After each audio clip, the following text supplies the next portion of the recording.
So the XFL supplemental draft information came out. So the draft pool consists of players who were previously ineligible to be drafted, as well as players who were not selected during the XFL draft on November 16th and 17th. The selection process will occur in a snake-style format for all positions. Teams will take turns drafting players with the pick order reversing each round. You guys all know about that. Each team will finish the draft with 66 players that will join their team in the training camp. So the order of the draft are as follows. Number 1, St. Louis Battlehawks.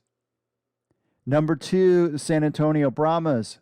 Number 3, Arlington. Number 4, Seattle.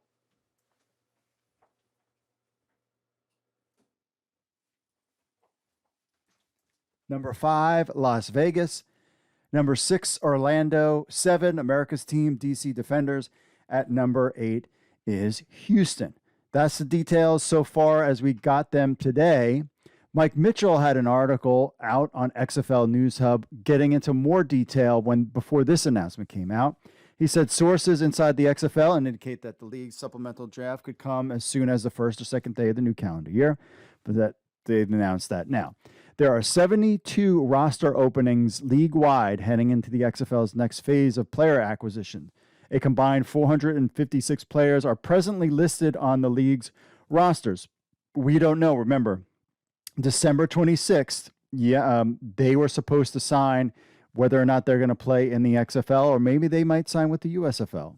We'll have to see how that all plays out. The maximum amount of players XFL teams can carry in training camp is 66, 528 from the 8 teams. All 8 teams in the XFL have over 50 players listed on their current rosters as of press time. Here is where the XFL team rosters stand on Monday, the 26th, in terms of roster availability.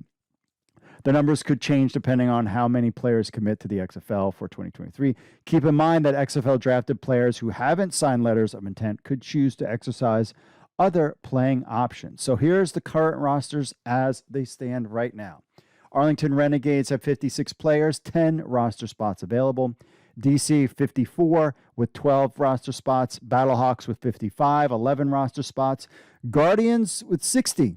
So they only have 6 roster spots. Vegas Vipers 59 with 7 spots available. Brahmas 55, 11 spots available.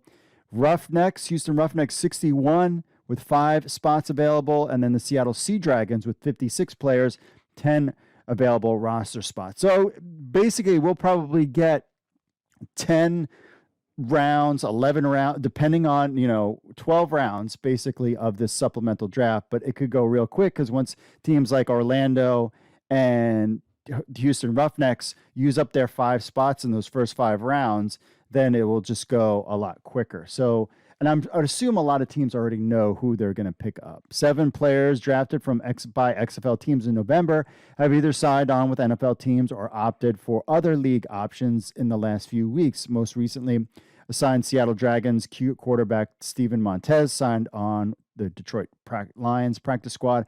However, it will appear more likely that the move would indicate that Montez would not be part of the XFL in 2023. I'm sure they would offer him some kind of thing going into the offseason to be a practice squad player, so we'll see how that goes. Sources have indicated that the door is being left open for him by Seattle should he decide to return, or in the event the Lions don't retain him. Montez wants to play in the XFL in 2023, but he could opt to try his NFL chances for the 3rd time.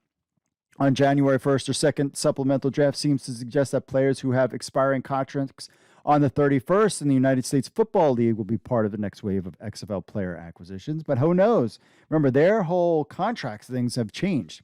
2 familiar names attached to the XFL in recent months are USFL 2022 quarterbacks Jordan Ta'amu of the now defunct Tampa Bay Bandits. They moved to Memphis. And Brian Scott of the Philadelphia Stars. As of January 1st, any USFL players who did not opt in to the 2nd year of their USFL contracts are free to join the XFL and if an opportunity presents itself. Both Spring League star quarterbacks have spent time with the XFL's Director of QB Development, Jordan Palmer. While under contract with the USFL, they are within their right to train with the QB trainer to the Stars independently. But every indication is that Tamu former star with St. Louis in 2020, and Scott, one of the most productive QBs in spring pro football since 2020, are XFL bound. The latter is expected to join the Las Vegas Vipers to be ironically enough paired with another USFL signal caller in the New Jersey Generals, Luis Perez. The landing spot for Jordan Ta'amu could be more interesting one as well. The logistical connection could be with his former Battlehawk coaches, Jonathan Hayes and Chuck Long, but perhaps Ta'amu could see a reunion in St. Louis or could provide an experienced hand QB for teams like Orlando or DC. We will have to wait and find out, but January 1st, my friends, a New Year's first kicking off, getting right into it. New Year's fun with the XFL Supplemental Draft. This one, my friends, would be the most interesting out of all the drafting that has gone on with the XFL, because we should be seeing some NFL names and definitely some USFL names.